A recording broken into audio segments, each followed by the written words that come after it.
Shalom, bien-aimés dans le Seigneur. Shalom, peuple de Dieu.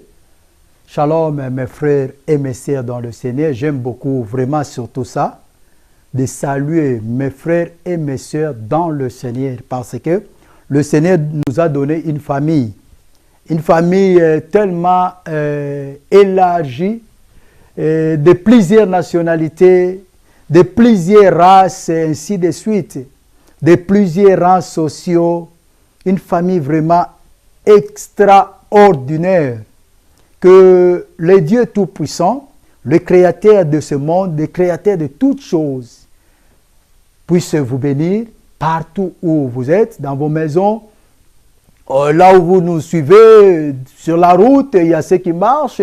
Aujourd'hui, le monde est tellement développé. Il y a le système qui est tellement développé. Il y a le téléphone avec les internets et partout. Quelqu'un peut marcher, il met ses écouteurs, ils écoutent une exhortation, prédication, adoration, ainsi de suite. Donc, partout où vous êtes et que vous êtes connectés, que le Seigneur vous bénisse. Et que le Seigneur vous protège aussi par rapport à votre marche spirituelle. Donc, nous sommes toujours dans notre émission qui s'intitule « Une vie nouvelle ». Et nous sommes en train d'avancer par l'œuvre du Saint-Esprit, parce que c'est seulement lui qui est capable de nous faire avancer. C'est ce que Christ disait, quand l'Esprit viendra, il vous enseignera toutes choses que je vous ai dit.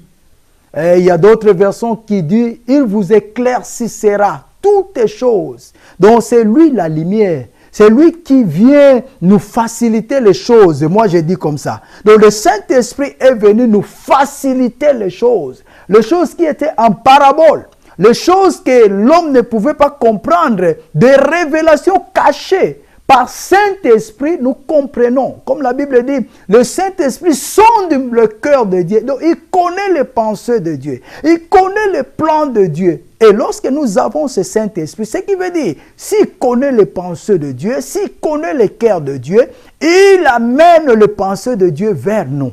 C'est là que nous arrivons à comprendre les Écritures, les cachets de Dieu. Et nous les voyons tellement transparents, ouvertes, et nous avons la facilité de les expliquer.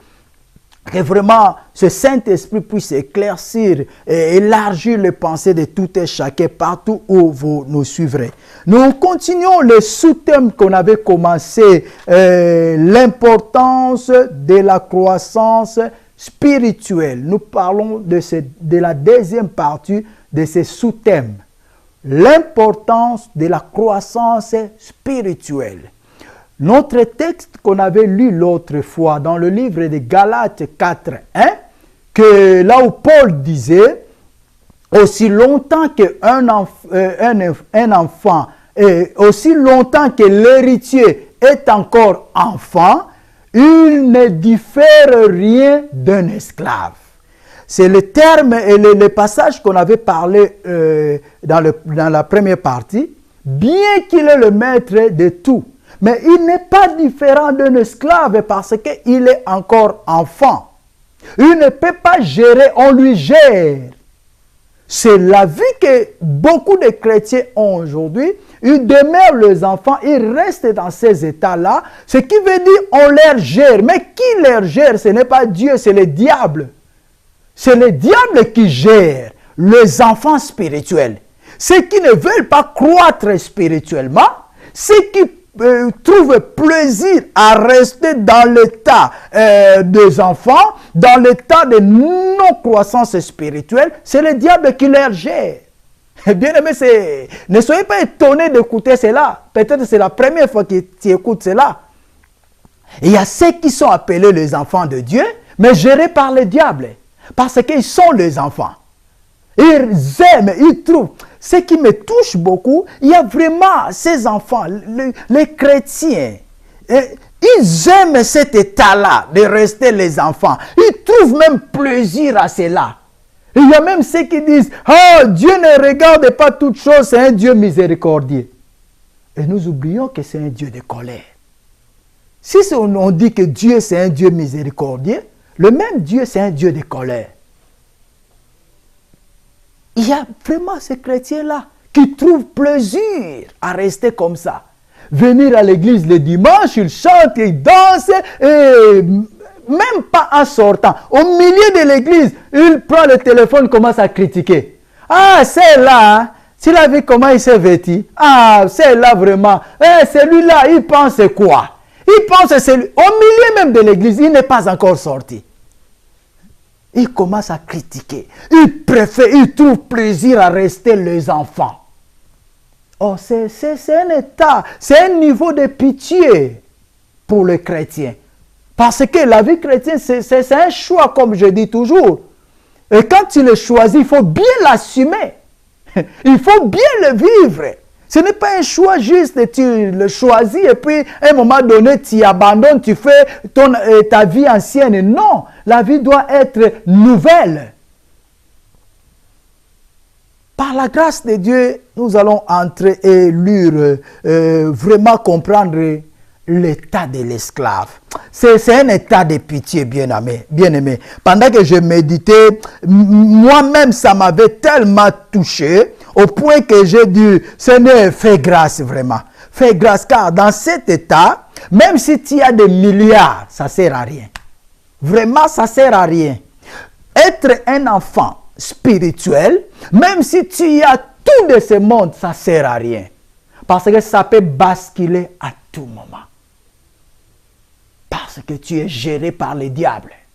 Je dis bien géré par le diable. Oh Jésus, aide-nous. Nous allons lire pour bien comprendre encore le livre de Luc 9.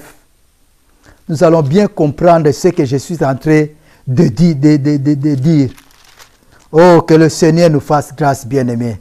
Vraiment, je parle de ces choses avec un douleur dans mon cœur et je dis sincèrement que le Seigneur nous fasse grâce. Toi qui nous suis, toi qui suis vraiment cette émission, sois vraiment concentré à comprendre certaines choses et à dire que le Seigneur te fasse grâce de croître. C'est très important. C'est très important. Luc 9, je lis le 37 jusqu'au 39. Lisez, ouvrez la Bible là où vous êtes et nous allons lire ensemble. Je suis dans le livre de Luc, Évangile de Luc 9, 37 jusqu'à 39e verset. Donc, si j'ai répété ces passages, c'est parce que je veux que là où tu es, d'ouvrir aussi la Bible, là où vous êtes, d'ouvrir la Bible, comme ça, vous savez, le fait de lire la parole de Dieu, ça peut te donner, ça te donne beaucoup de courage. Je ne peux pas dire ça peut, non. Ça te donne le courage. Ça te donne aussi la colère dans certaines choses. Surtout lorsque tu te retrouves, ça te donne la colère. Oh Jésus, oh Jésus. La Bible dit ceci. Le lendemain, lorsqu'ils firent descendu de la montagne, je suis dans le livre de Luc 9, 37 jusqu'à 39. Le lendemain, on parle de Christ, lorsqu'ils firent descendu de la montagne, une grande foule vint à la rencontre de Jésus. Et voici que du milieu de la foule, un homme s'écria, « Maître, je t'en prie, porte le regard sur mon fils, car c'est mon fils unique. » Un esprit le saisit, et aussitôt il pousse des cris, et l'esprit le fait entrer en convulsion. Le fait écumer, et le quitte à grande peine, après l'avoir tout meurtri.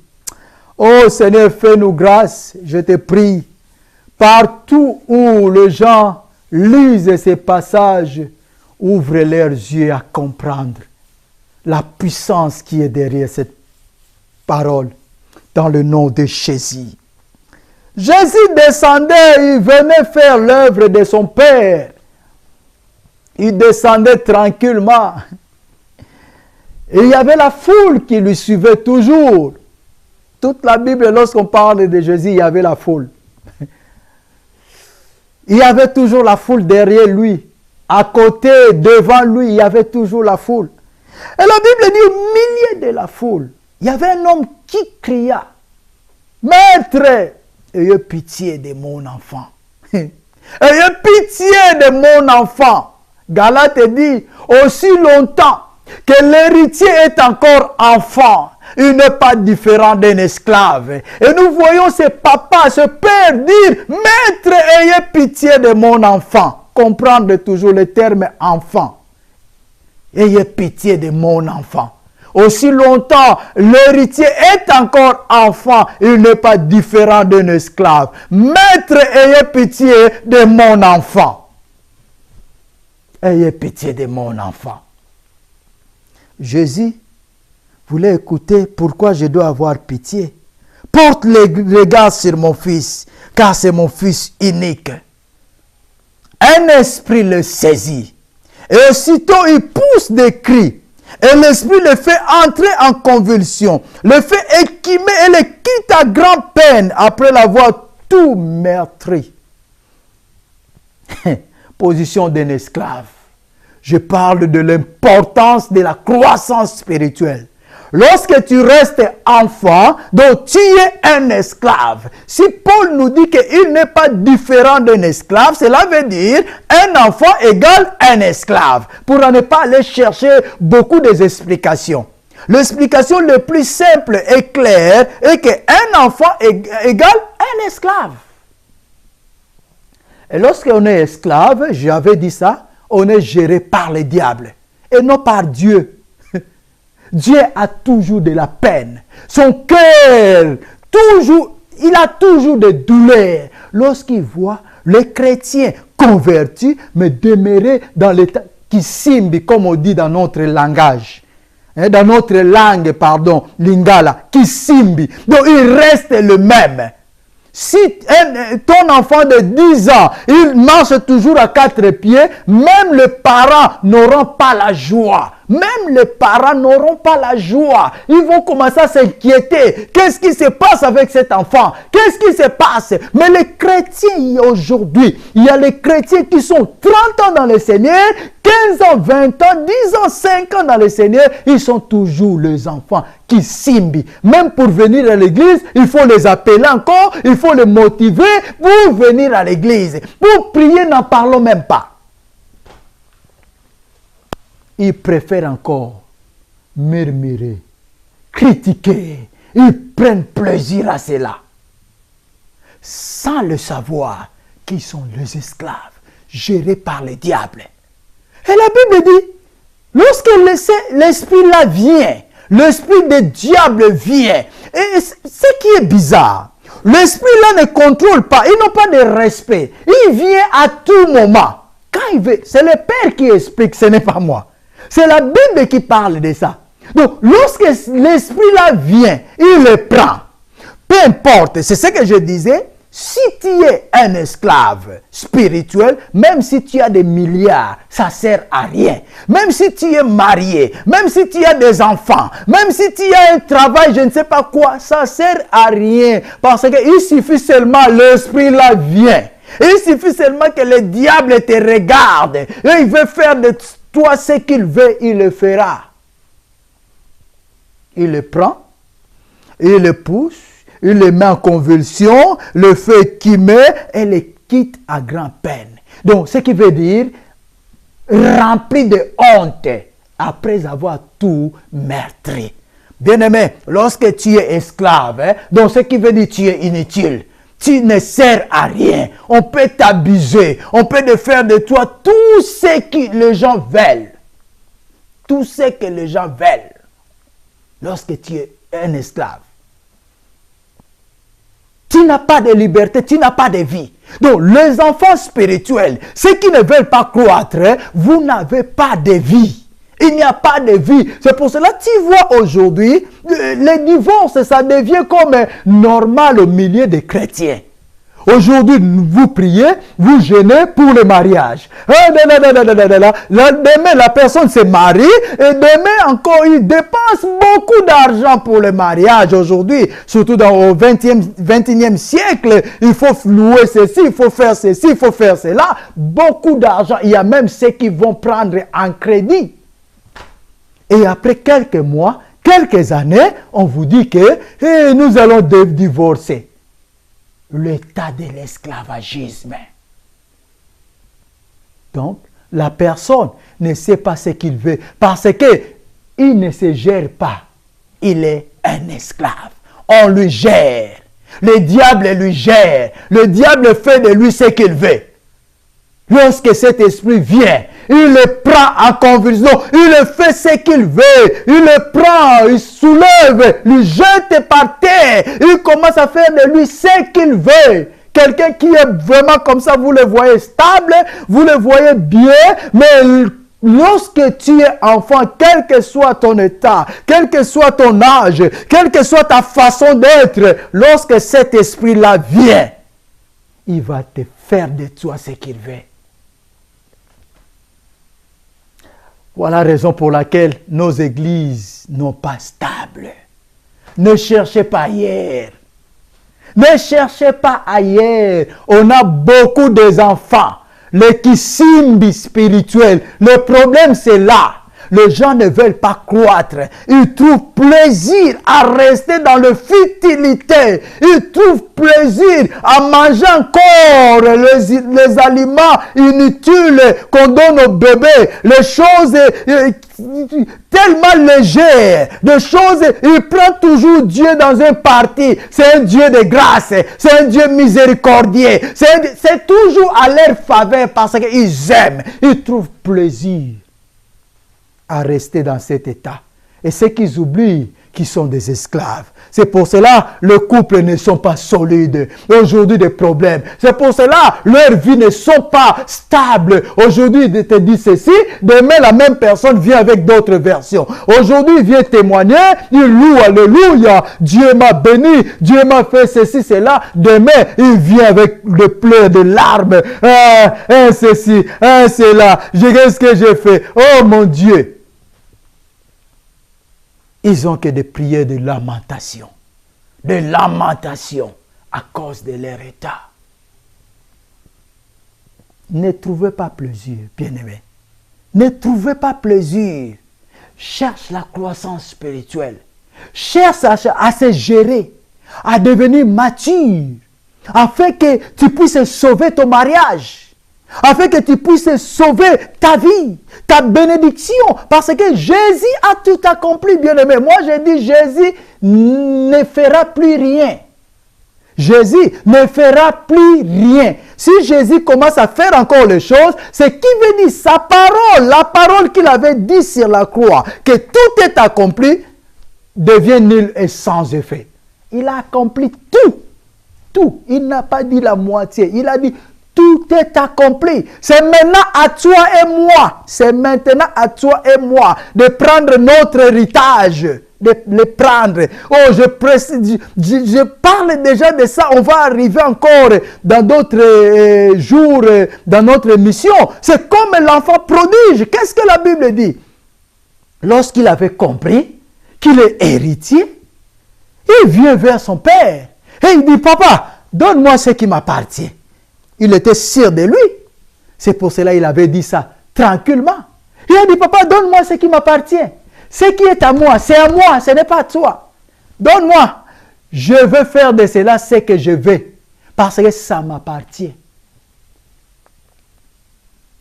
Parce que, selon lui, il était arrivé à un niveau qui pouvait réclamer ses droits.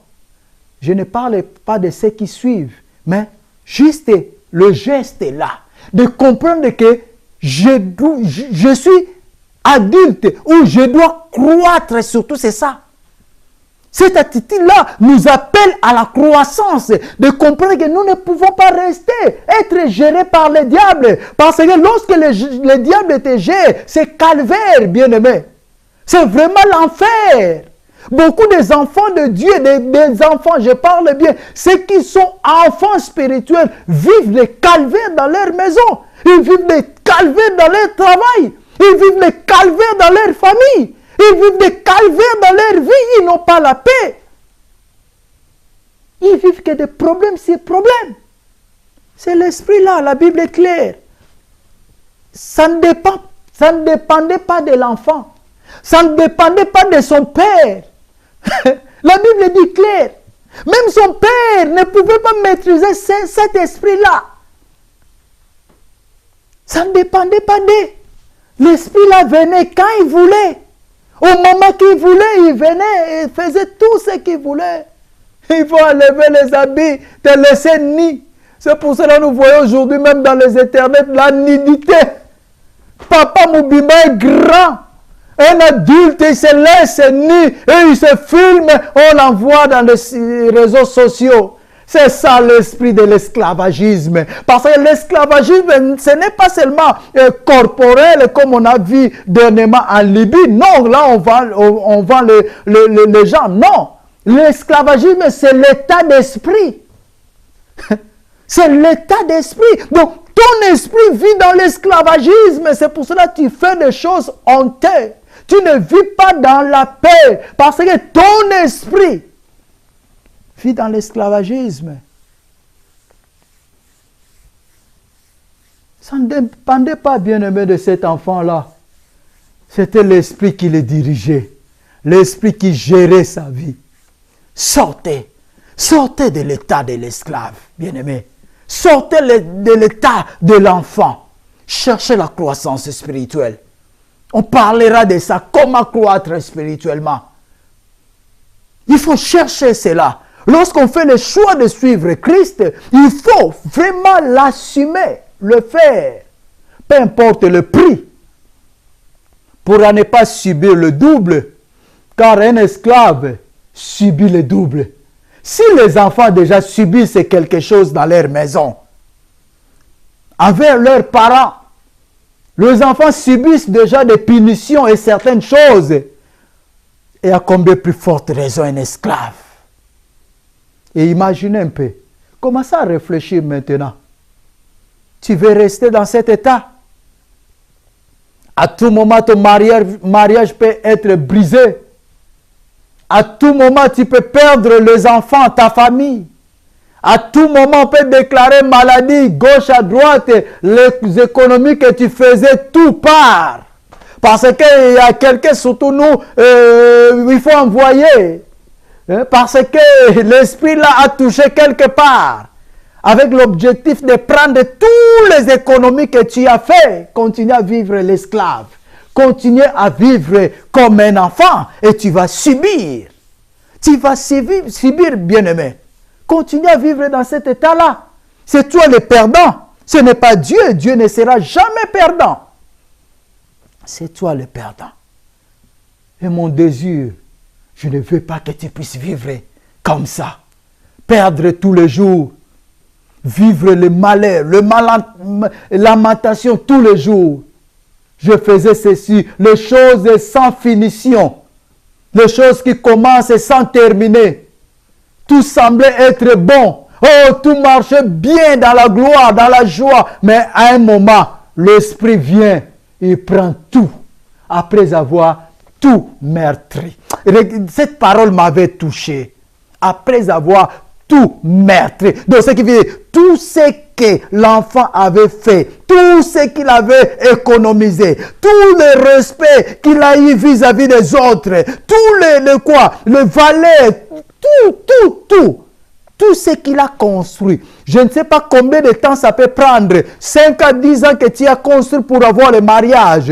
Et 5 à 10 ans que tu as construit pour économiser. Mettre à part quelque chose avec un projet. Peut-être acheter une maison. Acheter ceci pour voir pour mes enfants. Tout un coup, l'esprit là attaque quelque part. Il y a des maladies qui surgissent de gauche à droite et il faut envoyer. Et toutes les économies partent. Tu restes encore main vide après avoir tout meurtri. Imaginez, bien-aimé. Tu veux vraiment vivre comme ça? Tu veux vraiment être comme ça?